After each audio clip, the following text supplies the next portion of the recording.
Dominik Batti hər işdə həyat yoldaşından asılı olmaq istəmir.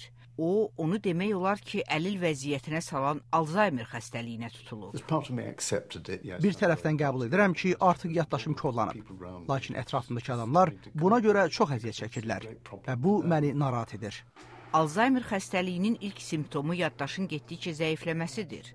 Sonda isə xəstələr öz əzizlərini belə unudur, danışa, gəzə, hətta gülümsəyə bilmirlər. Bugün bu xəstəliyin qarşısının alınması üçün ən yaxşı müalicə simptomun qarşısını almaqdır. Ekspertlərin dediklərinə görə xəstəliyin simptomları yenicə başlayarkən onu nəzarət etmək və qarşısını almaq mümkündür. Onlar eləcə də Alzheimer xəstəliyi yenicə başlayarkən müxtəlif vacib prosedurlardan və müalicədən keçilməli olduğunu deyirlər.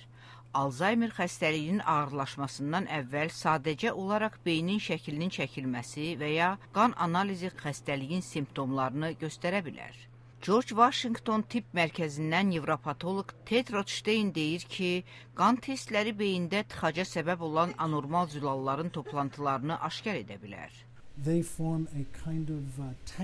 Onlar beyində müəyyən mənada toplanmasına və normal zulalların hərəkətinə mane olur.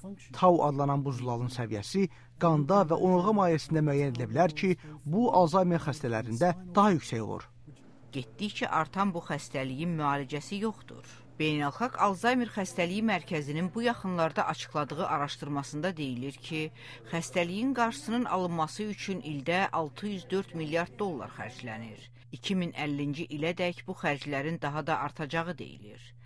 Alzheimer xəstəliyi olan insanların 5%-i bu xəstəliyi gendən alır. Çoxları isə yaş səbəbindən və digər səbəblərdən tutulur. 65 yaşdan sonra Alzheimer xəstəliyinə tutulma şansı hər 5 ildə 2 qat artır, lakin 85 yaşlarında xəstəliyə tutulma şansı 50%-ə çatır.